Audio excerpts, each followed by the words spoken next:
అందరికీ నమస్కారం. నేను డాక్టర్ సుధా, గైనకాలజిస్ట్. ఈరోజు రోబోటిక్ సర్జరీస్ గురించి తెలుసుకుందాం. సో ఈ మాట వినగానే చాలామంది ఏమనుకుంటారంటే రోబో ద్వారా సర్జరీ జరుగుతుందేమో, కానీ ఇది కరెక్ట్ కాదండి. డాక్టరే చేస్తారు. కాకపోతే రోబో అనేది ఒక అసిస్టెంట్గా పనిచేస్తుంది. అయితే ఈ రోబో అనేది ఏమి అక్కడ మనకు కనబడదు. బట్ ప్రొసీజర్ ఎలా ఉంటుందో ఈరోజు మీకు బ్రీఫ్గా ఎక్స్ప్లెయిన్ చేస్తాను. సో లాప్రోస్కోపీ సర్జరీస్ గురించి మీరు వినే ఉంటారు. అంటే ఏంటంటే పొట్ట ఓపెన్ చేయకుండానే చిన్న చిన్న కీ హోల్స్ ద్వారా ఇన్స్ట్రుమెంట్ని లోపలికి పంపించి ఒక సైడ్ కెమెరా ఇంకో సైడ్ ఇన్స్ట్రుమెంట్స్ పంపించి దాని ద్వారా స్క్రీన్ మీద చూస్తూ ఆపరేట్ చేయడం. అయితే ఈ రోబోటిక్స్లో ఇంకొక ఎక్స్ట్రా థింగ్ అడ్వాంటేజ్ ఏంటంటే ఇప్పుడు పైనుంచి ఆ రోబోటిక్ సిస్టమ్ అనేది ఉంటుంది. సో దానికి ఈ కొమ్మల కింద ఈ కెమెరాను ఇన్స్ట్రుమెంట్స్ అలా డిఫరెంట్ బ్రాంచెస్ కింద వస్తాయి ఆ రోబో నుంచి. అవి పేషెంట్కి మనం ఎక్కడైతే కెమెరా పోర్ట్ ఇన్స్ట్రుమెంట్స్ పోర్ట్స్ అవన్నీ ముందుగానే మేము ఈ పేషెంట్కి అబ్డామిన్లోకి ఫిక్స్ చేయడం జరుగుతుంది. వాటిని డాకింగ్ చేస్తాం, అంటే ఆ రోబోకి కనెక్ట్ చేస్తాం అన్నమాట కెమెరాను ఇన్స్ట్రుమెంట్స్. అయితే ఈ డాక్టర్ ఆపరేట్ చేయడము పేషెంట్ దగ్గర నిలబడి కాకుండా సెపరేట్ కన్సోల్ అనే ఒక సిస్టమ్ ఉంటుందన్నమాట. సో అది ఆపరేషన్ థియేటర్లోనే ఒక మూలకి పెట్టుకోవచ్చు. లేదు కొంతమంది రిమోట్ ఏరియాస్ నుంచి కూడా, అంటే దూర ప్రదేశాల నుంచి కూడా దీన్ని ఆపరేట్ చేయడం జరుగుతుంది కొన్ని కేసెస్లో. అయితే ఇలా డాక్టర్ కన్సోల్లో కూర్చుని వర్క్ చేసేందుకు వీలుగా డిఫరెంట్ ఆప్షన్స్ ఆ సిస్టమ్ ముందు ఉంటాయి మాకు. అంటే ఈ కెమెరాని అక్కడ ఏదైతే పేషెంట్కి అటాచ్ చేసి ఉంటుందో దాని కదలిక అనేది ఇక్కడ డాక్టర్ దాన్ని ఆపరేట్ చేస్తారనమాట. సో కెమెరా ఎటుపక్కకి చూపించాలి, అంటే ఏ పార్ట్స్ని విజువలైజ్ చేయాలి. నెక్స్ట్ ఇన్స్ట్రుమెంట్స్కి కూడా డిఫరెంట్ మనకి హ్యాండ్లింగ్ కోసం అనేది ఉంటాయి. సో ఏ ఇన్స్ట్రుమెంట్ ఏ విధంగా ముందుకు వెళ్ళి ఎంతవరకు కట్ చేయాలి, దాన్ని ఎటు నుంచి విజువలైజ్ చేసుకుంటూ ఏ భాగంలోకి చేయాలనేది డాక్టర్ కంఫర్టబుల్గా తన కన్సోల్లో కూర్చొని స్క్రీన్ ముందు చూసుకుంటూ ఈ ఇన్స్ట్రుమెంట్స్ని ఆపరేట్ చేసుకుంటూ చేయడం జరుగుతుంది. సో దీనివల్ల అడ్వాంటేజెస్ ఏంటి, ఎక్స్ట్రా అడ్వాంటేజెస్.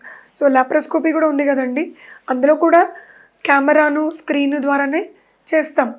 బట్ మరి రోబోటిక్స్లో అడ్వాంటేజెస్ ఏంటంటే ఈ సిస్టమ్ వల్ల కన్సోల్ ఇవన్నీ అరేంజ్ చేయడం వల్ల ఈ కెమెరా అనేది లాప్రోస్కోపీలో సింగిల్ లైన్లో వెళ్ళి మనకు చూపిస్తుంది. అదే ఈ రోబోటిక్ సర్జరీస్లో అయితే కెమెరాను మనం డిఫరెంట్ యాంగిల్స్లో చేంజ్ చేసుకోవచ్చు. సో దట్ ఏదైతే భాగం ఉందో లోపల పార్ట్స్ వాటికి అన్ని వైపుల 360 డిగ్రీస్ నుంచి కూడా విజువలైజ్ చేయడానికి, మరియు వాటిని కటింగ్ చేయడం కూడా మామూలుగా స్ట్రైట్గా వెళ్ళి ఈ విధంగా కట్ చేయడం కాకుండా ఆ రోబోటిక్ ఇన్స్ట్రుమెంట్స్కి ఈ రిస్ట్ మూమెంట్ కూడా జత చేస్తారు. సో దానివల్ల ఏంటంటే లోపలికి వెళ్ళే ఇన్స్ట్రుమెంట్, సో మన హ్యాండ్ ఏదైతే ఓపెన్ సర్జరీలో మేము ఎలా అయితే ఆ పార్ట్స్ని పట్టుకొని కటింగ్ చేస్తామో, ఈ రోబోటిక్ సర్జరీలో కూడా ఇన్స్ట్రుమెంట్ యొక్క చివరన ఉండే ఈ హ్యాండ్ అనేది రిస్ట్ మూమెంట్ లాగా వచ్చి ఆ పార్ట్స్ని మనకి ఏ విధంగా కావాలో, ఎంతవరకు కావాలో అంతవరకు కటింగ్ చేయడం జరుగుతుంది.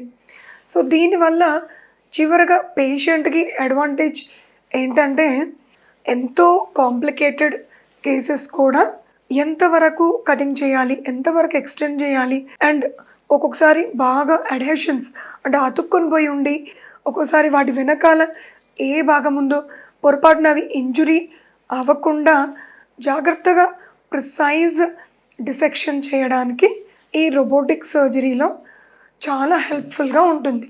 సో పేషెంట్కి ఇన్ని రకాల అడ్వాంటేజెస్. సో ఎంత కాంప్లికేట్ అయినా మనం ఓపెన్ చేయాల్సిన అవసరం చాలా మటుకు లేకుండా ఈ రోబోటిక్స్ ద్వారా చేయొచ్చు. అండ్ డాక్టర్కి అండ్ టీమ్కి కంఫర్ట్ ఏంటంటే కొన్ని సర్జరీస్ 2 hours or 3 hours ఇంకా అంతకంటే ఎక్కువ టైం కూడా పట్టొచ్చు.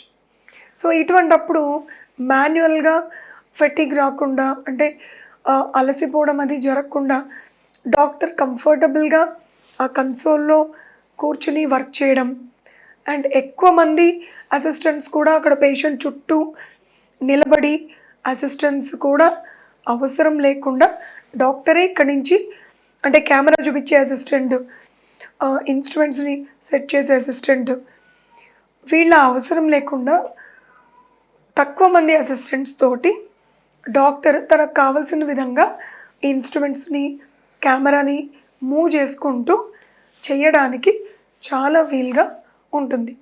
దీనివల్ల పేషెంట్కి ఇంకొక అడ్వాంటేజ్ ఇన్ఫెక్షన్ రేట్ కూడా తగ్గుతుంది. ఎలాగంటే ఆపరేషన్ థియేటర్లో ఎక్కువ మంది ఉండడం వల్ల స్టెరిలైజేషన్ ఇష్యూస్ రావచ్చు. సో తక్కువ మంది ఆపరేషన్ థియేటర్లో ఉంటూ ఇన్ఫెక్షన్ రేట్స్ని బాగా తగ్గించవచ్చు.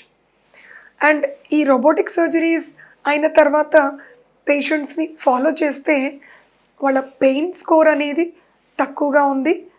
అంటే కంపేర్ టు అదర్ సర్జరీస్ వీళ్ళ పెయిన్ ఫీల్ కూడా తక్కువ ఉంది అండ్ రికవరీ టైం కూడా ఫాస్ట్గా ఉంది అండ్ వీళ్ళ డిశ్చార్జ్ కూడా క్విక్గా జరుగుతుంది. సో ఇన్ని అడ్వాంటేజెస్ ఉన్నందుకు ఒకవేళ మీకు ఎవరికైనా సర్జరీ డిసైడ్ అయ్యి అది కనుక రోబోటిక్స్ చేసే అవకాశం ఉంది అని చెప్పినప్పుడు ఈ అడ్వాంటేజెస్ అన్నీ మీరు మైండ్లో పెట్టుకొని డాక్టర్ సలహా మేరకు ముందుకు వెళ్ళొచ్చు. Thank you.